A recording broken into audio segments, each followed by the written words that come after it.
Joining me by phone is Marc Goldwein. He is with the Committee for a Responsible Federal Budget, the premier nonpartisan economic group that judges the budget plans and the economic plans of candidates and of administrations and of congressional budget offices. Marc, thanks very much for joining us. Marc, Donald Trump has proposed a $4.4 trillion tax cut. And he has said that it is only going to cost the federal budget $2.6 billion because of what is called dynamic scoring. Please, first of all, take that and explain what dynamic scoring is about and how critics have charged in the past that that has led to a lot of difficulties from Republican congressional and White House budget plans in the past.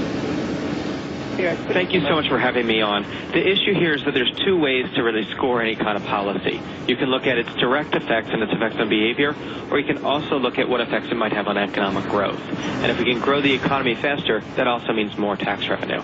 So what Donald Trump is saying is basically that his tax fund can grow the economy enough to offset about half of the cost. Now, unfortunately, I don't think that's particularly realistic. Certainly, tax reform can help to spur economic growth, but we've never really seen a tax reform that would pay for half of its costs or anything like that. The other $1 trillion in savings that he's talking about from regulatory changes, how do you see that taking shape, especially given the stalemate that we've seen between House and Senate, between Democrats and Republicans?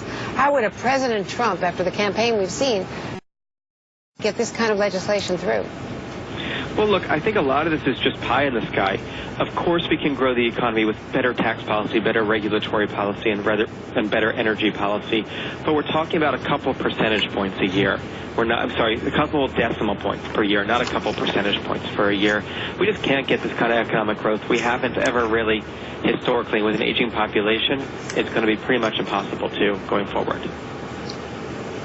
Can he have these kinds of tax cuts and not touch defense spending or entitlements, both of whom, defense spending has been hit hard by the sequester. He gave a speech to the American Legion, as did Hillary Clinton, in successive days about how the sequester, those automatic ceilings on spending, on growth in the defense sector, has really been hurting military spending, has been hurting all of those accounts. Can he do this without eliminating the sequester, without changing the budget law?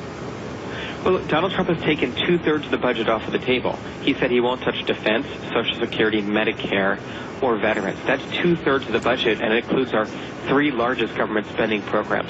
I don't see how you find enough spending cuts in the rest of the government to possibly pay for massive tax cuts, let alone reduce the debt and balance the budget. And with us now, Josh Barros.